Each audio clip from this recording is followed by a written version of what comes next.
Hello everyone, my name is Reyhan and I am a Master of Science student at Ege University Biomimetic Microsystems Laboratory. My topic is combined efforts in tissue engineering and organochips to study cancer metastasis. Um, First of all, I would like to talk about cancer, which is a major global health issue, as you know. While we don't have all the answers on what causes cancer, we do know that some factors can increase the risk. But what makes cancer really dangerous is its ability to spread from the original tumor to other parts of the body, a process called metastasis. In 2023, it's estimated that there will be around 1.9 million new cancer cases, and sadly, about 600,000 cancer related deaths in the United States, with up to 90% of those deaths being due to the metastasis. To get closure to finding a cure for cancer, we need to understand how metastasis works. Metastasis involves several steps. It all begins with cancer cell invading nearby tissue. They do this by losing their thickness and becoming more mobile and releasing enzymes that break down the surrounding tissue. Once they've done that, they can move into blood or lymphatic vessels, which is made possible by both molecular interaction and physical forces. After this, these circulating tumor cells face some tough challenging while floating around in the bloodstream. They need to survive against the force in the blood and also hide from the immune system. When they finally reach distant organ, they have to leave the bloodstream and enter the organ's tissue. This involves interaction with the cells lining the blood vessel, molecular signal, and squeezing through the tight spaces. Some CTCs will form tiny metastases which need to grow and develop blood vessel to become clinically detectable and cause symptoms. Cancer cells produce enzymes like MMPs to break down the surrounding tissue, allowing them invade nearby areas.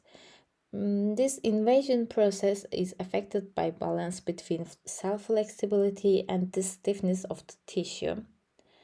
As circulating tumor cells travel through the bloodstream, they face challenges such as shear forces, collision with blood cells, and interaction with blood vessels walls. Their ability to withstand these mechanical stresses is crucial for metastasis. Mechanical factors also play a significant role when CTCs exit the bloodstream and adapt to new environment. This involves interaction with the tissue structure, supporting cell and blood vessels. The tumor microenvironment consists of both biochemical and mechanical components. Changes in the biochemical composition affect tumor microenvironment's physical properties. Alteration in the composition and density of the tissue's extracellular matrix are common in tumors. Special cells called cancer-associated fibroblasts continuously remodel the ECM to cope with mechanical stress, making it stiffer and changing its structure. The relationship between tumor cells and their tumor microenvironment properties begins early in tumor growth, evolves throughout its life cycle. In the world of tissue engineering, scientists are working on materials inspired by nature's structure to mimic the properties of human tissue. Some interesting material come from plants like the cellular spinac leaf you see here. and they have a unique properties like high surface area, natural vascular networks, and different levels, porosity, hardness, mechanical properties. This plant-based material can be integrated into in vitro setups to make them more biocompatible. Instead of relying solely on animal model, we can use in vitro cell culture to understand how cells behave in different chemical and mechanical environments.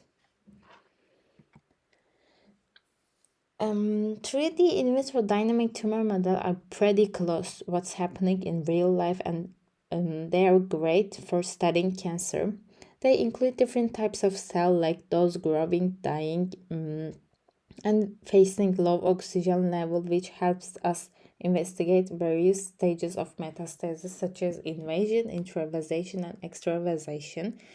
Plus, when we connect these 3D models with microfluidic system, we can mimic important cell interaction and changes in space and time.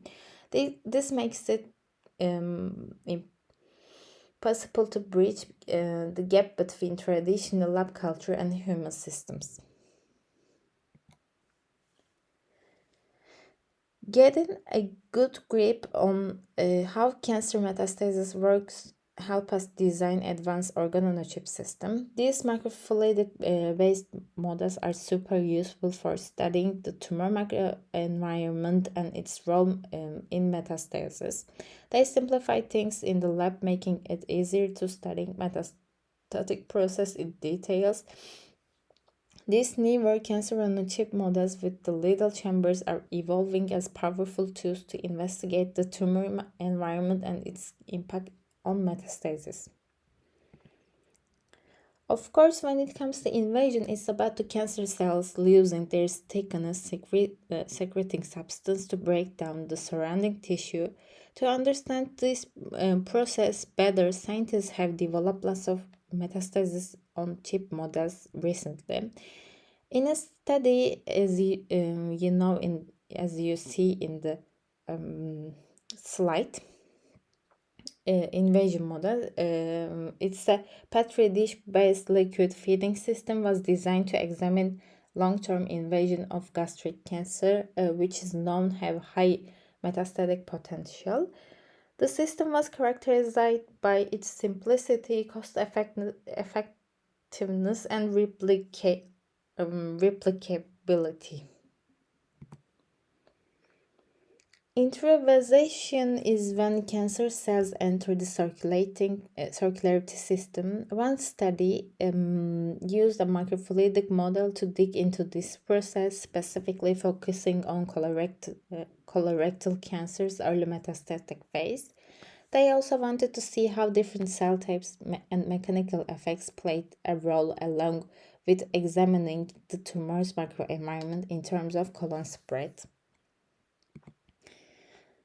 Extravasation is when tumor cells exit the circulation and settle in a new area or organ, kicking off the formation of secondary tumors.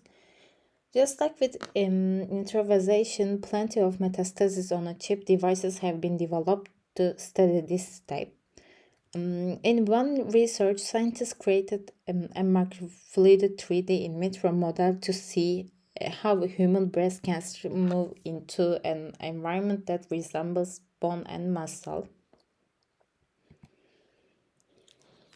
Cancer metastasis is a complicated and involves a mix of mechanical and molecular factors. Understanding this mechanism is key to developing treatment that target metastasis and improve outcomes for cancer patients. Research using cancer metastasis-on-a-chip platforms can speed up the process of bringing potential treatment into clinical use, of course. These are my references, and thank you for your attention. Also, I would like to thank you very much for giving me the opportunity to make this presentation. Then the project with code 120 and 422 supported by Tubitak.